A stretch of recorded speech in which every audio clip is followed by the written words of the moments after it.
शुक्लांबरधरं विष्णुं शशिवर्णं चतुर्भुजं प्रसन्नवदनं ध्यायेत् सर्वविघ्नोपशान्तये। वागीशाद्याः सुमनसः सर्वार्थानामुपक्रमे यन्नत्वा कृतकृत्याः स्युस्तं नमामि गजाननम्। शारदा शारदाम्भोजवदना वदनाम्बुजे सर्वदा सर्वदास्माकं सन्निधिः सन्निधिं क्रियात्। सदाशिवसमारम्भां शङ्कराचार्यमध्यमाम् अस्मदाचार्यपर्यन्तां वन्दे गुरुपरम्पराम्।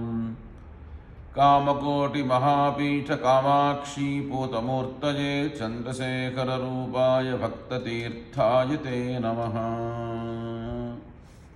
अस्मत्श्रीगुरुचरणारविन्दाभ्यां नमः। నిన్నటి వరకు నారాయణం పద్మభవం వశిష్ఠం శక్తించ తత్పుత్ర పరాశరంచ వ్యాస మహర్షి దాకా ఆ పరంపరలో మనం చెప్పుకున్నాం. వ్యాసం సుఖం గౌడపదం మహాంతం. ఈరోజు సుఖమహర్షి గురించి మనం చెప్పుకోవాలి. సుఖముఖాదముతద్రవ సంయుతం. ఆయన అమృతమయమైనటువంటి మహాభాగవతాన్ని ఆయన ద్వారా మనకి అనుగ్రహించారు.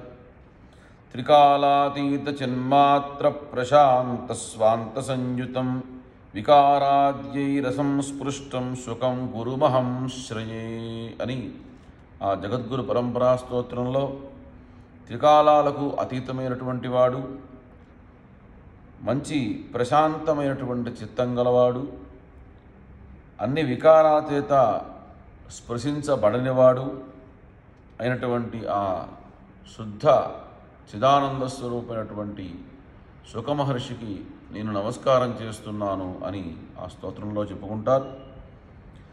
వేదవ్యాసుడైనటువంటి మహనీయుణ్ణి బహుముఖ ప్రజ్ఞాశాలని స్తుతించేటప్పుడు లోకంలో ఒక శ్లోకం చెప్పడం ఆనవాయితీ ఉంది. వ్యాసం వశిష్ఠనప్తారం శక్తే పౌత్రమకల్మషం పరాశరాత్మజం వందే శుకతాతం తపోనిధిం. లోకంలో ఎవరి గురించన్నా చెప్పేటప్పుడు వారు ఫలానా వారి శిష్యులనో లేకపోతే ఫలానా వారి మనవడండి, ఫలానా వారి కుమారుడండి అని చెప్తూ ఉంటాం. ఉదాహరణకి ప్రవరలు చెప్పేటప్పుడు ఫలానా రాజుగారి మునిమనోడు, ఫలానా రాజుగారి మనవడు, ఫలానా దశరథ మహారాజు గారి యొక్క కుమారుడు అని చెప్తాం.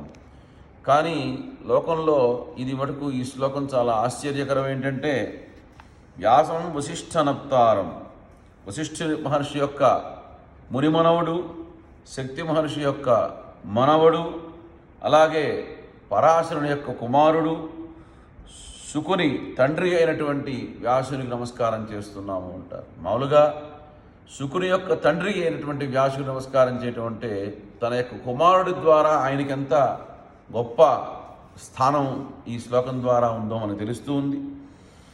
ఫలానా వారి విషయంలో ఇంత ఆ ఘనతను ఆయనకి ఆపాదిస్తున్నారు అంటే సుఖమహర్షి ఎంత గొప్పవాడై ఉంటాడో మనం ఆలోచించాలి. సుఖమహర్షి యొక్క జన్మే చాలా చిత్రాతి చిత్రంగా మనకు కనిపిస్తూ ఉంది. ఆయన జీవితం యొక్క చరిత్ర మహాభారతంలో శాంతి పర్వంలో సవివరంగా వర్ణించబడింది. ఒకానొకప్పుడు వేదవ్యాసుల వారు మేరు పర్వతం మీద కూర్చొని అక్కడ కన్నికార వనం అనేటువంటి మనోజ్ఞమైనటువంటి తపోవనంలో తపస్సు చేసుకుంటూ ఉన్నారట. ఏమిటి ఆ తపస్సుకు కారణం అంటే మంచి పుత్ర సంతానాన్ని కోరుతూ కొంతకాలం పాటు పరమేశ్వరుడి గురించి దీర్ఘమైనటువంటి తపస్సుని ఆచరించారు. అప్పుడు ఆ తపస్సుకు మెచ్చి శివుడు ప్రత్యక్షమవగా ఏం కావాలి అంటే అప్పుడు వ్యాసమహర్షి ఆ పరమేశ్వరుణ్ణి కోరుతారు. ఏమనంటే పంచభూత సమానుడైనటువంటి వాడు, మంచి తేజస్శాలి, మంచి జ్ఞాని అయినటువంటి సుపుత్రుణ్ణి నాకు ప్రసాదించు మహాదేవ అని ప్రార్థిస్తారు. శివుడు అలాగే అని ఆయనకి వరాన్ని అనుగ్రహిస్తారు. ఒకనాడు వ్యాసమహర్షి హోమం చేద్దాము అని అనుకొని పూర్వం హోమం చేయాలి అంటే జమ్మి చెట్టు దానికి సంబంధించిన చెక్క తీసుకొచ్చి ఆ రావి ముక్కతో మథన రెండు కలిపి రాస్తే దాంట్లో నుంచి అగ్ని పుడుతుంది. శమీ గర్భాదగ్నిం మంథతి అని వేదంలో మంత్రం. ఇప్పుడంటే మనం అగ్నిపుల్లతో వెలిగిస్తాం, అవి కూడా పోయి ఇప్పుడు లెటర్లు వచ్చినాయి. పూర్వం అగ్నిహోత్రం చేయాలి అంటే ఆ అగ్ని అరణి మథన అంటారు. ఇప్పటికీ ఆహితాగ్నులు కొంతమంది వాళ్ళు చక్కగా అగ్నిని మథించి ఆ తద్వారా ఉత్పన్నమైనటువంటి అగ్నిలోనే హోమం చేస్తూ ఉంటారు. అలా వ్యాసమహర్షి మథిస్తుండగా ఆ సమయంలో ఆ ప్రాంతంలో ఘృతాచి అనేటువంటి ఒక అప్సరా స్త్రీ ఆ వనంలోకి విహారం కోసం వచ్చింది. ఆమె రూప లావణ్యాన్ని చూశారు, కానీ మనకెందుకులే అని ఆయన ఆ అగ్నిమథం చేస్తూ ఉన్నారు. వ్యాసమహర్షి యొక్క తేజస్సును చూసినటువంటి ఆ ఘృతాచి అనేటువంటి అప్సరస వెంటనే ఈయన్ని గమనించి పంచవర్ణల రాజులకు రూపం ధరించి తన రూపంతో ఒక మధురమైన మాటలతో ఆ మనిషి యొక్క చిత్తాన్ని ఏదో విధంగా భ్రమింపచేయాలి అని సంకల్పంతో చెలింపజేసింది. ఆ సందర్భంలో ఆ వ్యాసమహర్షి ఆయన యొక్క మనస్సు చెలించి వెంటనే సంకల్ప మాత్రం చేత ఒక శక్తిని ఆయన ఆ మథిస్తున్నటువంటి అరణి మీద పడ్డది. ఆ అరణిలో ఇంచి అప్పటికప్పుడే శ్రీ శుక్లవారు జన్మించారు. తండ్రితో సమానమైనటువంటి తేజస్సు, జ్ఞానము, వర్చస్సు కలిగి అగ్నిహోత్రుల్లాగా ప్రకాశించాడు ఆ యొక్క బాలుడు. గంగానది స్త్రీ రూపం ధరించి వచ్చి ఆ పుట్టినటువంటి ఆ బాలుడికి మంగళ స్నానాలు చేయించింది.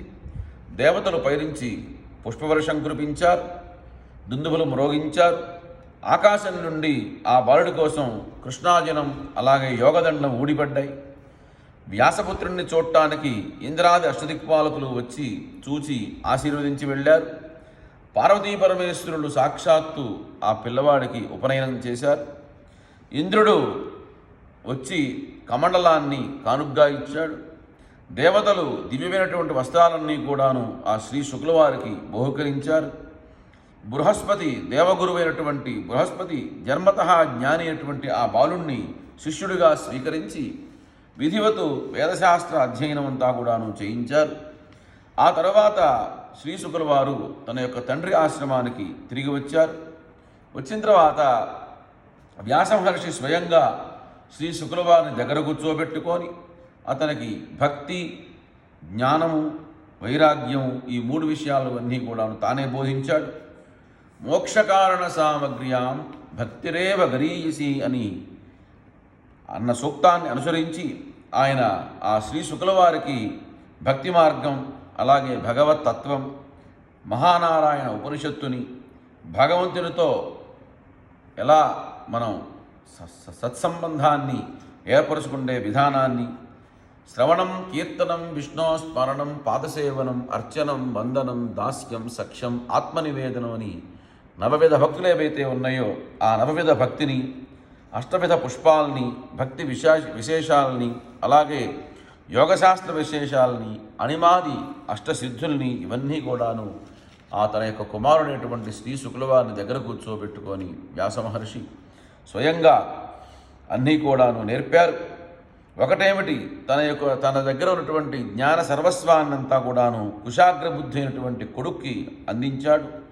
ఎలాగా అయితే పైల మహర్షి, జైమిని మహర్షి, సుమంతుడు, వైశంపాయనుల లాగానే ప్రముఖ శిష్యులతో పాటు శ్రీ శుక్లవారిని 5వ శిష్యుడిగా వ్యాసమహర్షికి దగ్గర పెట్టుకొని కొన్నాళ్ళు అధ్యయనం తర్వాత శుకుడు బ్రహ్మజ్ఞాన విషయంలో తనకు ఇంకా కొన్ని సందేహాలు ఉన్నాయని నివృత్తి చేయమని తండ్రిని కోరాడు. ఆ సందర్భంలో ఆయన శుకుణ్ణి విదేహం అనేటువంటి విదేహరాజు అంటే జనకుడు తన శిష్యుడు అని, మహాజ్ఞాని అయినటువంటి ఆ జనకరాజు వద్దకు వెళ్తే నీకు సందేహాలన్నీ కూడా నివృత్తి చేస్తాడు అని చెప్పాడు. జనక మహారాజుకి దగ్గరికి వశిష్ఠ మహర్షి కూడా వేదాంతాచార్యుడే. ఆయన వైరాగ్యాన్ని పరీక్షించడానికి వశిష్ఠులు ఒకసారి తన యోగ మహిమతో మిథిలా నగరంలో పెద్ద అగ్ని ప్రమాదాన్ని సృష్టించారట. చాలా విచిత్రంగా ఉంటుంది ఈ కథ. ఒకానొక సమయంలో వశిష్ఠుడు తన శిష్యుడైనటువంటి జనకుడు ఎలా ఉన్నాడో, తనకు వేదాంతం కేవలం చెప్పటమా లేక అనుభవంలో అనుభవైద్యంగా ఉందా అని పరీక్షిద్దామని వచ్చి యోగమాయ చేత తన యొక్క శక్తి చేత ఒక పెద్ద అగ్ని ప్రమాదాన్ని సృష్టించారు. ఆ సభలో ఉన్న పండితులందరూ కూడాను, ఆఖరి సన్యాసులు అందరూ కూడాను భయంతో తమ తమ భార్యాపిల్లల్ని వస్తువుల్ని సంరక్షించుకోవాలని పరిగెత్తారట.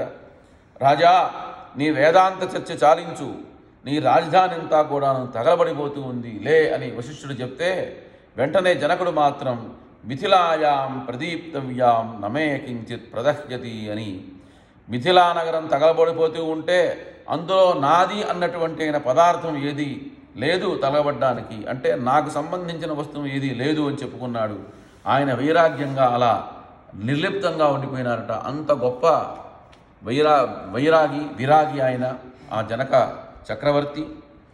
ఆ సందర్భంలో ఆ జనకుడి గురించి ఆయన యొక్క గొప్పతనాన్నంతా కూడాను శ్రీశుకుల వారికి వశిష్ఠుల వారు శుభ్రంగా జరిగినటువంటి వృత్తాంతాన్నంతా కూడాను వ్యాస మహర్షి చెప్పి, జాగ్రత్త నాయన, నువ్వు సామాన్యుడు అనుకుంటావో, జనకుడు చాలా గొప్పవాడు, గొప్ప వేదాంతి, గొప్ప వైరాగి ఆయన అని చెప్పి, పుత్రా నీకు అణిమాన సిద్ధులు ఉన్నాయి అని ఒకవేళ విర్రవీగి ఆయన దగ్గరికి నువ్వు ఆకాశ మార్గంలో అమాంతం వెళ్ళిపోతావేమో, అలా వెళ్ళవద్దు, సవినయంగా నడిచి నీవు వెళ్ళు, వినమ్రంగా ఆయనకు నీవు గురుమూర్తిగా ఆయన్ని స్వీకరించు అని చెప్పి మరీ పంపారు.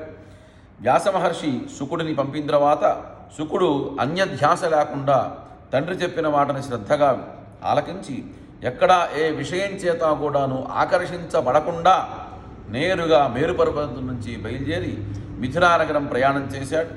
రాజమందిరిలో ప్రవేశించాలి అనుకుంటున్న సమయంలో రాజభటులు వచ్చి అడ్డుకున్నారు. శుకుడి యొక్క రాక వార్త మహారాజుకి చేరవేశారు. ఆయన అనుజ్ఞ ఇస్తేనే లోపలికి పంపుతామన్నారు. వార్త విన్నటువంటి జనకుడు తన గురుపుత్రుణ్ణి కొంచెం పరీక్షించాలి అనుకున్నాడు. 2 వారాల పాటు అతనికి రాజమందిరంలోకి ప్రవేశానికి అనుమతించలేదు.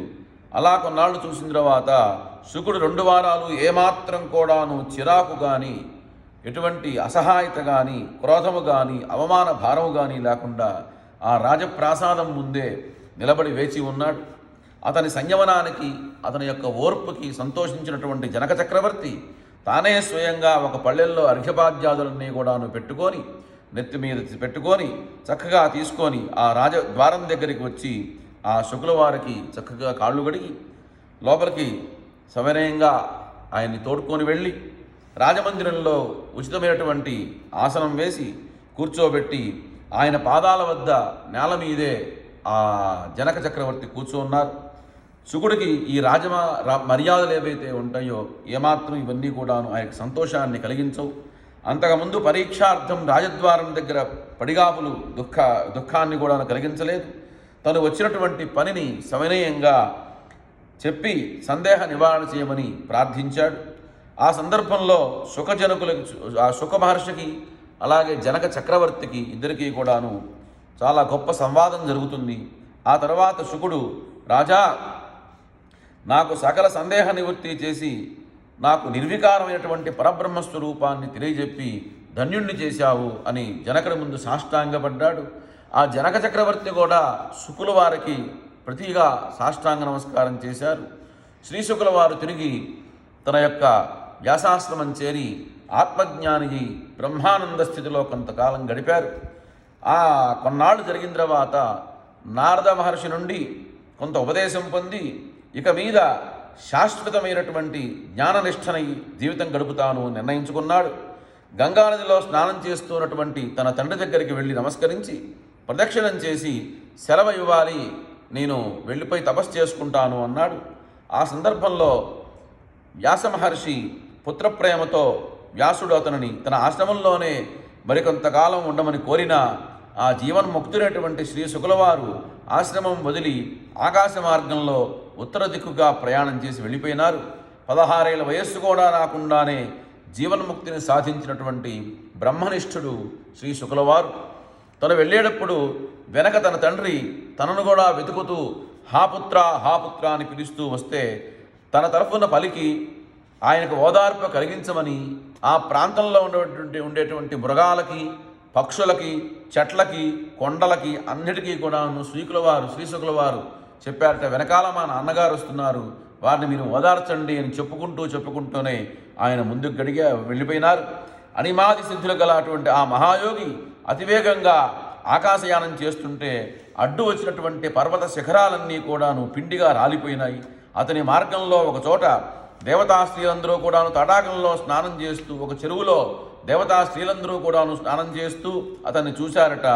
ఆయన మహాజ్ఞాని అని తెలిసి నమస్కారం చేసుకున్నారు. నిర్లజ్జగా వాళ్ళందరూ కూడాను స్నానం చేస్తున్నారు. ఆయన మనకే కాసేపు అయిన తర్వాత వేదవ్యాసుల వారు పుత్రప్రేమతో శుకుణ్ణి వదలాక హాపుత్ర అంటూ శోకిస్తూ తిరుగుతూ ఉంటే అక్కడ ఉన్నటువంటి వృక్షములు అలాగే లతలు కొండలు మాత్రం ఓయి అని ప్రతిధ్వనించాయట. తటాకంలో క్రీడిస్తున్నటువంటి స్త్రీలు వ్యాస మహర్షి అంత దూరంలో ఉండగానే సిగ్గుపడిపోయి వచ్చి వారందరూ కూడా వస్త్రాలు ధరించారట. వ్యాసుడు, ఏమీ మా కుమారుడు చాలా వయసులో చిన్నవాడు, 16 సంవత్సరాల వయసు వాడు, ఆయన వెళ్తుంటే మీరు నిర్లజ్జగా ఉన్నారు, ఇంత వృద్ధుణ్ణి నేను వస్తుంటే మీరు ఎందుకు ఒడ్డు దగ్గరికి వచ్చి వస్త్రాలు ధరించారు అని ఆ స్త్రీలందరినీ కూడా అడిగినప్పుడు వారు చెప్తున్నారు, మహర్షి నీ పుత్రుడు నిర్వికల్పుడు, స్త్రీ పురుష భేద దృష్టి లేనివాడు, నీకు అతనికి చాలా తేడా ఉందయ్యా అని నిర్మోహమాటంగా చెప్పారట. వ్యాస మహర్షి తన యొక్క కుమారుడు మాయని అధిగమించి ముక్తుడయ్యాడని, తన మాత్రం మాయ నుంచి బయటపడకుండా ఉన్నానని గ్రహించాడు. భరించలేని పుత్రశోకంతో కృంగిపోయినటువంటి ఆ మహర్షిని సాక్షాత్తు పార్వతీ పరమేశ్వరులే స్వయంగా వచ్చి ఆయన్ని ఊరడించి వెళ్ళారు అని ఒక ఐతిహ్యం ఉంది. అలాగా ఉన్మత్తుల్లాగా, ఒక జడుల్లాగా, ఒక మోగవాళ్లాగా, ఏమీ తెలియని అజ్ఞానిలాగా లోకమంతా కూడాను తనకి సంబంధం లేదన్నట్టుగా ఎక్కడా కూడాను ఉండకుండా తిరుగుతూ ఉంటాడు. గోదోహన మాత్రం అంటే ఆవుకి పాలు ఎంతసేపు తీస్తామో అంత మాత్రం కంటే ఒక చోట శ్రీశుకుల వారు ఉండరు, ఎప్పుడు వెళ్ళిపోతూనే ఉంటారు ఆయన. అలా దిగంబరుడై సంచరించేటువంటి శుకుడి బ్రహ్మనిష్ఠ వైరాగ్యం చూచి అందరూ కూడాను పడిపోయినారు. ఒకానొక సమయంలో ఇంద్రుడు రమ్మని పిలిచి, నువ్వు అతని యొక్క వైరాగ్యాన్ని పోగొట్టి ఇంద్రలోకానికి తెస్తావా తేగలుతావా అని ఒక సవాలు విసిరారట. ఆ సందర్భంలో అలాగే తీసుకొస్తాను అని చెప్పి ఆమె ప్రతిజ్ఞ పూని శ్రీశుకుల వారి దగ్గరికి వెళ్ళింది. సుదీర్ఘమైనటువంటి సంవాదం ఆ యొక్క రంభ ఆ శుక్రవారితో చేస్తుంది. ఆ సందర్భంలో ఆయన్ని ఏమాత్రం కూడాను తన యొక్క రూప లావణ్య సౌందర్యంతో, తన యొక్క మాటలతో చెలింపజేయలేక చివరికి ఆ రంభ శ్రీశుకుల వారికి సాష్టాంగ నమస్కారం చేసి తిరిగి వెళ్ళిపోతుంది. శ్రీశుకుడి చరిత్రలో మరొక అద్భుత ఘట్టం, ఒక విప్రశాపం వల్ల మరణం ఆసన్నమైనటువంటి పరీక్షన్ మహారాజుకి 7 నాళ్లలో మోక్ష మార్గం బోధించమన్నప్పుడు భాగవత పురాణ రూపంగా మోక్ష మార్గము బ్రహ్మజ్ఞానము రెండింటినీ కూడాను బోధించడం, వ్యాస మహర్షి భాగవతాన్ని వ్రాసి శ్రీశుకుని చేత సమగ్రంగా మనందరికీ కూడాను పరీక్షన్ మహారాజుకి చెప్పినట్టుగా ఆ తద్వారా మనందరికీ కూడా లోకంలో ఆ శ్రీమద్ భాగవతం అనేటువంటి కథ పాకిపోయింది, వ్యాప్తమైపోయింది. అలాగే భాగవత పురాణం అంతా కూడాను జీవుడు బ్రహ్మ రెండూ కూడాను ఐక్యతను బోధిస్తుందని అద్వైతుల యొక్క అభిప్రాయం కనుక భాగవతాన్ని బోధించినటువంటి ఆ శుక మహర్షి అద్వైత ఆచార్యులలో చాలా గొప్పవాడు అని మనం చెప్పుకోవాలి. చాలా అగ్రశ్రేణి ఉన్నతమైనటువంటి స్థానాన్ని అలంకరించారు ఆయన. అద్వైతం బోధించే జీవబ్రహ్మ ఐక్యత అనుభవ వేద్యం, అపరోక్షంగా అవాంగ్మానస గోచరమైనటువంటి ఆ పరమాత్మ తత్వాన్ని అనుభూతిలోకి తెచ్చుకోగలటమే ముక్తికి మోక్షానికి మార్గము అని ఈ సిద్ధాంతాన్ని శుకమహర్షి ఆచరణపూర్వకంగా చూపించి మనందరికీ కూడాను అనుగ్రహించారు. కాబట్టి అంత గొప్పవారైనటువంటి ఆ శుకుల వారి ద్వారా భాగవత అమృతం అనేటువంటి దాన్ని మనందరికీ కూడా అనుగ్రహించారు. ఆయన కూడా అద్వైతాచార్యుల్లో ఒక ఉన్నతమైనటువంటి స్థానాన్ని పొందారు. అటువంటి మహనీయుల్ని మనం తలుచుకోవటం వల్ల వారి యొక్క అనుగ్రహం చేత మనందరం కూడాను ఈ భవబంధాల్లోంచి బయటపడి అందరికీ కూడాను మోక్ష మార్గానికి అవకాశం కలుగుతుంది. శ్రీశుకుల వారు చిరస్మరణీయులు, ఎప్పుడూ కూడాను వారిని మనం స్మరిస్తూ ఉండాలి. వారి యొక్క అనుగ్రహం అందరికీ ఉండుగాక అని ప్రార్థిస్తూ సర్వం శ్రీ గురుపరదేవతార్పణమస్తు.